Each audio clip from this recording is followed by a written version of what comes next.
Good evening, everyone, and welcome back to my match here on WWE 2K25. This one is Jon Moxley going one-on-one against Shingo Takagi in an underground match. So far this year, Moxley's had a pretty good year. I say pretty, he's had a very good year so far. 4 matches so far this year, a +5 overall. It's actually 3 wins and 1 loss. And of course, he's got some bonus points for eliminations and other matches he's been involved in as well. So that +5 from this year has really helped him elevate himself up to a +7 overall. So he's up now in 59th position, joint 50th as well. So, I mean, another couple of big wins. I mean, a win here today would put him in the top 50. That's a massive piece of motivating factor here for Jon Moxley. And it's not going to be easy at all. Shingo Takagi is an absolute beast of a human being. And I'm sure he is going to put on one hell of a showing as well. Talking of Shingo, let's check him in the ranking system. Okay, he's actually had 13 matches, more than I expected. 2 matches this year already. I'm assuming those were both during the All-In week. I think he was part of the Casino Gauntlet match as well. But he is a really good core. That's why I'm trying to use him as much as I possibly can, because he deserves to be used. He's absolutely fantastic, and he's got a very good chance here of doing well as well. I mean, being on +3 is good, but he'll be thinking he should be a lot higher than this. I think he is a former New Japan World Heavyweight Champion. I'm sure he is. Wasn't he the previous one before Zack Sabre Jr.? Champion. I can't type. I'm sure he was the last one before Zack Sabre Jr. and he got injured just before Forbidden Door. IWGP World Heavyweight Championship. He was actually the 3rd champion of the new generation of championship when they merged it with the Intercontinental back in 2021. But no, it was Goto I'm thinking of. Okay, so he is a former New Japan World Heavyweight Champion, won it back in 2021 and held it for 211 days before finally being defeated by Okada at Wrestle Kingdom 16. So he is a very effective wrestler, and it's not going to be a walkover for Jon Moxley at all. Underground rules apply, then no pinfalls. The only way to win is by submission, knockout, or TKO, or referee stoppage, if you will. No rules apart from that. You can fight on the outside, you can do whatever the hell you want. It's all about just making your opponent submit or be knocked out. Both of these guys are very effective on this. I thought Shingo was taller than this, to be honest. Okay. He's a bit shorter than Mox. Mox is designed for this match type, though, isn't he? He's only had 1 loss so far. I think Mox defeated Kenta Kobashi last week in one of these matches, didn't he? So he has already showcased his ability as part of this. And I think this might be Moxley's last match of this. I think it is, yeah, Moxley's last match of this pay-per-view.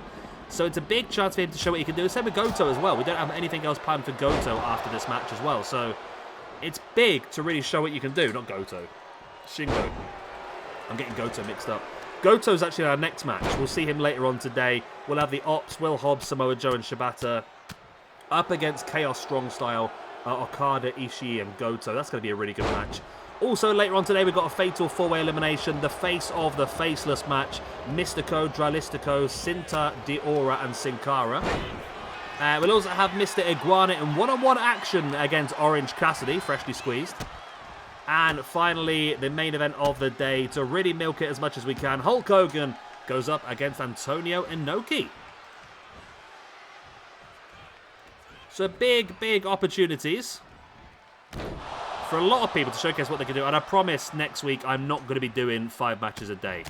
I promise you, with everything in my power, I shall not be doing that. I'm aiming for 2 matches a day, Monday through Friday, 3 matches on a Saturday, and then 2 matches on the Sunday, and then the pay-per-view. That's my plan. And then hopefully if I record less, I can get round to doing the Latin American Championship Tournament that I keep promising over and over again.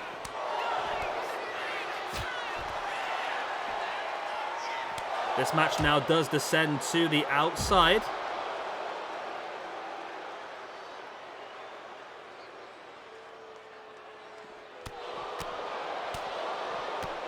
Lovely clothesline there by Mox, taking Shingo down. I think Shingo should be...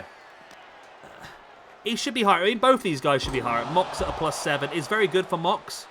I mean, actually, no. I think Mox at a +7 is probably a good place to be. I mean, top 50, if you're thinking the best 50 wrestlers of all time, I don't think you put Moxley in the top 10 by any stretch of the imagination, but in the top 50, I think in his sort of divisions, I mean, I don't know if I've ever seen Moxley being our World Heavyweight Champion. I mean, if he earns the opportunity, we'd definitely give it to him, don't get me wrong, but I feel like this division, the underground division, is something Moxley can really grab a hold of with both hands and run with. Also, the likes of the hardcore division is something that Moxley is fantastic with as well.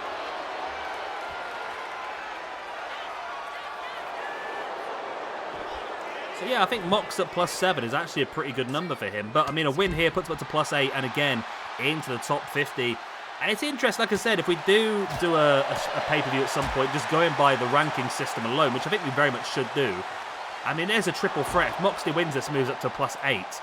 We would have the potential of doing Jon Moxley versus Darby Allin versus New Jack in a triple threat, which I think would be just a nutty match. It really would. Shingo now getting caught with the elbows in the gut by Moxley.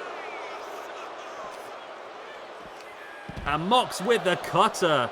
Really just dropping Shingo face first.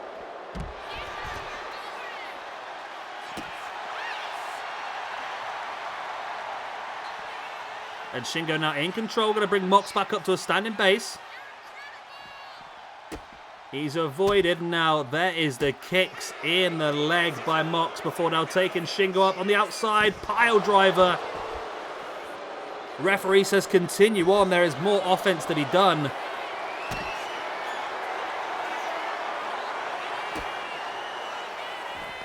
Shingo went for the dive and strike. Mox able to move out of the way. There's a chop. Shingo fighting back.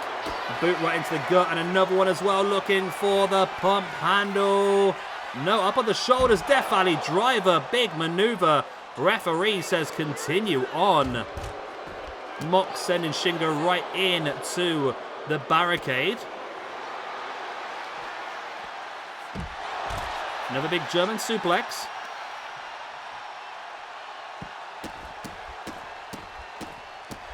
Those big boots right in the chest.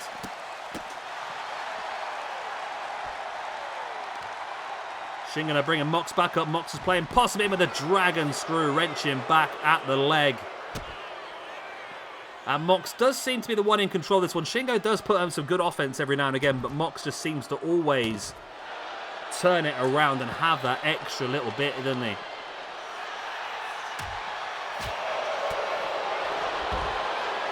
Nice double drop toe hold. Now locking in the submission. And Shingo, can he survive? He has. It looks like he's breaking free. It's difficult to see because this geese is right in the way of the camera. Mox now sending Shingo straight into the barricade once again. And there's the big boots right into the chest. And a forearm right to the side of the head as well. And another stiff forearm there by Moxley into Shingo on the ground. And again, the submission locked in. He has the legs hooked as well. This is a very possible chance for Shingo to tap here. No, Mox decides to release it and maybe go for the Death Rider. No, Shingo reverses, catches the leg. Mox spins him around and drops him belly to back suplex face first into the matting on the outside. As I said in the past, that matting very thin, less than an inch thick, is not much protection at all. Mox now stiff, forearm dropping Shingo. Clubbing blow into the back, and now in with a Death Rider DDT. The referee, though, does not wave it off. He believes there's still more in this match. And Mox, that stiff knee strike. Referee. Oh my God, referee, how's he not stopped it after that? Those knees were absolutely brutal. Mox now brings Shingo back up to a standing base. Right into the barricade, runs in with a stiff clothesline as well. Flattens Shingo Takagi.